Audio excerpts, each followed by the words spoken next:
écrivant cet ouvrage, j'ai voulu vider l'abcès qui détruit ma vie, afin de me rapprocher de celui qui est parti et qui représente la moitié de ma vie. Je pense à ceux qui vivent le même chagrin que moi, sans avoir la possibilité de se libérer par des mots qui, tout en sortant de notre esprit, nous permettent de nous rapprocher de l'être perdu. À Daniel, il y a les yeux perçants de la nuit et le brouillard envoûtant d'un petit matin de fin d'hiver qui vous emmène vers un grand voyage trop long, trop tôt. Il y a le peu de temps qui reste pour vivre, une vie qui défile en accéléré, avec les images du bonheur imprimées sur la rétine des survivants. Parfois revient le monde des hommes, celui du pain quotidien qui n'est plus partagé. Mais le goût du ciel reste infini, comme inaltérable, et l'anneau qui ne te quitte jamais.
Cette nuit-là, le temps s'est arrêté pour moi. La sonnerie du téléphone. La voix de ma belle-fille. Thierry n'est pas rentré. Je m'inquiète. Il me faut prendre mon poste. Pouvez-vous garder les enfants? Mon Dieu. Qu'il ne lui soit rien arrivé. J'arrive. Il est 6 heures. C'est le dimanche 8 février 1998. Le temps de nous vêtir. Nous sommes dehors. Il fait nuit. Le brouillard déforme tout. Le ruban de la route disparaît. Et je cherche dans les prés. Mon regard fouille les ombres distordues des arbres et des champs. Le brouillard est si épais. S'il a raté la route, on ne trouvera pas. Il faut que je le voie. Et puis là, il y a des gyrophares, des voitures, du monde. Mon cœur s'arrête. Tout se fige en moi. Je sais. Je suis sûr. Il est là. Non, pas cela. Mon Dieu. Je vous en prie. Pas lui. Et lorsque je me jette hors de la voiture, les pompiers essayent de m'arrêter. Mais rien ne peut le faire. Je ne vois plus rien. Rien que ce qui était une voiture, enroulée autour d'un poteau électrique en ciment. Cette voiture blanche, sa voiture, celle de sa femme. Tout se vide en moi. Quelque chose crie. C'est mon fils. Je ne veux pas. Où est-il? J'entends mon mari qui pose des questions, qui veut des réponses. Mais moi je sais. Je sais que mon enfant est là. Je ne le vois pas encore, mais je le sais. Je n'ai pas froid. On me jette une couverture sur le dos. Je n'en veux pas. Je veux qu'on me laisse. Que le pompier qui me parle, qui danse devant moi, s'en aille. Je sais pourquoi il le fait. Je lui dis, et je le vois enfin, mon fils, allongé au milieu de ce pré, à même la terre. Il fait si froid. Je vois son profil aigu, comme il a maigri 7 ans dernier. Je vois son torse nu, son bras qui retombe sans vie. Je vois son sang. Ils ne veulent pas que je m'approche. Les médecins font ce qu'ils peuvent. Mais ils ne peuvent plus rien faire. Je le sais, je le sens, là, au fond de moi. Il me semble être hors de mon corps. Que quelqu'un d'autre que moi agit, parle, pleure. J'ai l'impression d'avoir déjà vécu cela, de dire des choses déjà formulées. Et je dis non. Non, pas lui. Pourquoi? Il fait froid, et il est là, devant moi.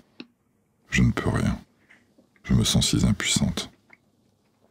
Je l'ai mis au monde. J'étais seul. Il part. Je suis seul. Si seul. Je le sens pourtant encore en moi. Mes entrailles se nouent, comme si au fond de mon ventre, je le reprenais. Je le cachais, pour qu'on ne puisse ni le prendre, ni lui faire de mal.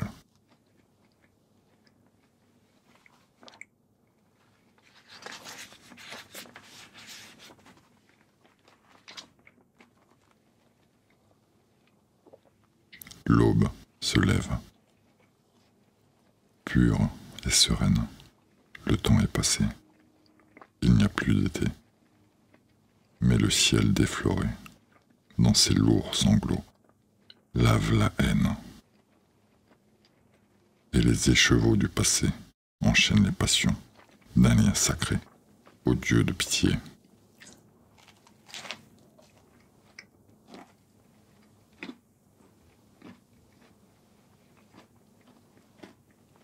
Puisque tu t'en vas, je cherche déjà tes pas. Le ciel est si bas. Le temps s'en va. Le soleil sera pour toi. La nuit restera là, pour moi. Si ton cœur pense à moi, je n'en saurai rien. Les palmes te caresseront. Les mains se tendront. Chaque heure sera leçon. Je te lègue ma passion.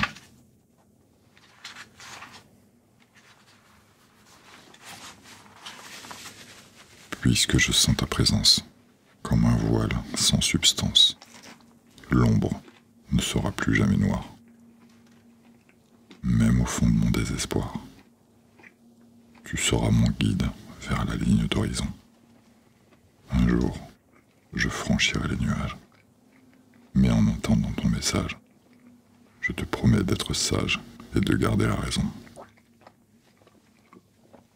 Chaque fois que j'aurai mal de toi, bouscule-moi, rappelle-moi toutes mes joies. Toute ta vie, tu as aimé l'amitié. Je ne peux te survivre qu'en aimant les vérités.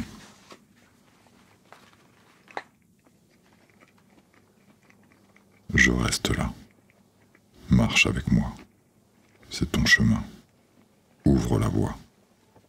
Puisque je sens ta présence, tu gardes ton importance. Je regarde le soleil et je m'émerveille. Tu n'auras que le meilleur, puisque tu es ailleurs. Et c'est pour toi que je donnerai mon sommeil, puisque le ciel garde ton image. J'irai au fond des ténèbres pour trouver ton mirage.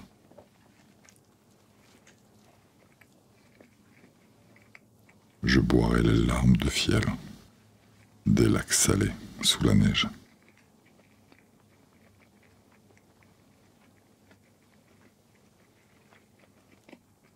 Des révoltes et des haines qui gèlent, je grelotterai au réveil. Ta main serrée dans la mienne, j'égrainerai en hiver les cendres de notre terre. Je chanterai sans y croire les sourires, les au revoir. Oui, sans y croire, puisque c'est trop tard.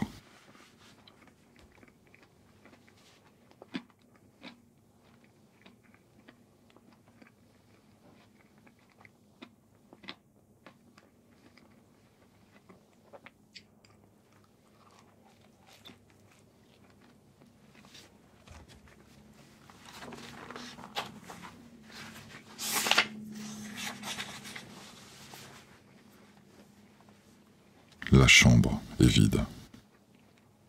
Pourtant, le sourire flotte. L'ombre tangible glisse. Elle me frôle de sa caresse. Il n'y a plus que l'essence, la pureté, la beauté et la présence. Plus besoin de paroles. Plus besoin de miroir.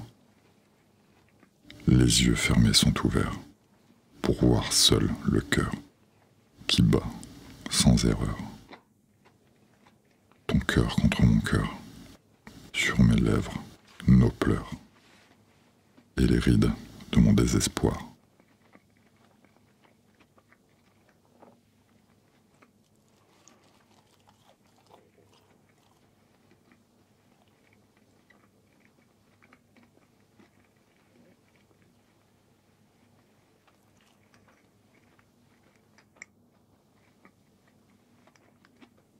Insomnie.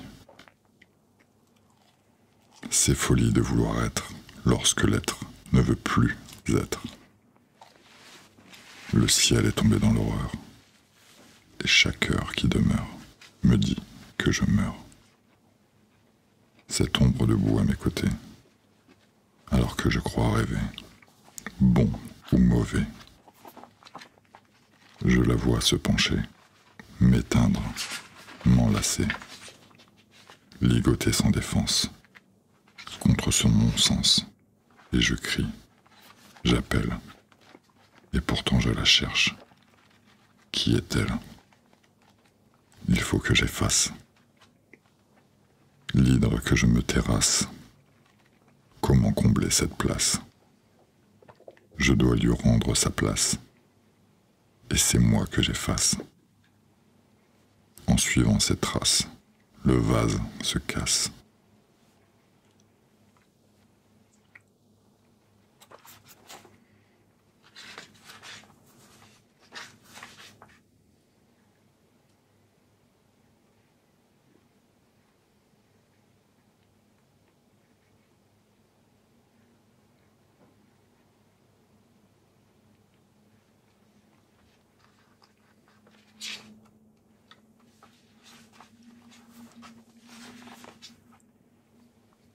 Qui suis-je?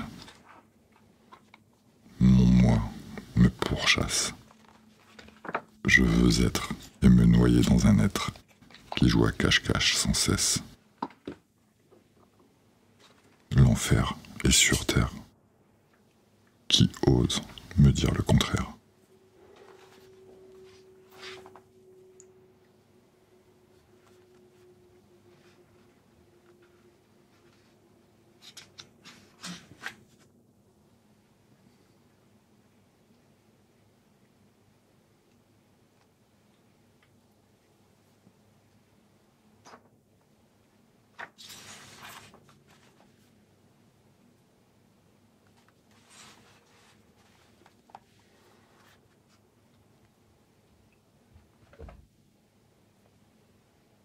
Infarctus. Les battements sourds le narguent. Agression qui le marque. Lui, le myocarde. Ses flancs se désagrègent. Sa source se tarit. Fuyant par les plaies ouvertes. Les systoles accélèrent leur temps. Elles stoppent un instant, repartant lentement. C'est la plainte du myocarde. Oui, brusquement s'attarde et s'essouffle en grimpant la montagne.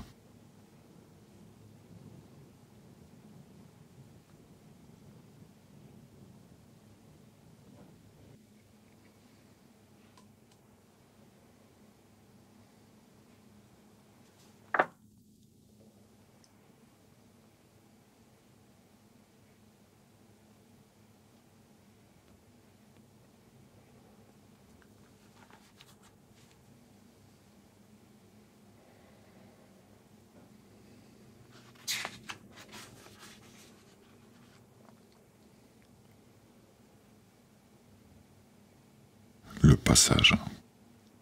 Le jour où les dieux ouvrirent l'azur radieux, d'un coup de ciseau, sans dire un mot, et firent une échelle irisée de leurs cheveux tressés, pour qu'aux âmes échappées, un passage fut donné.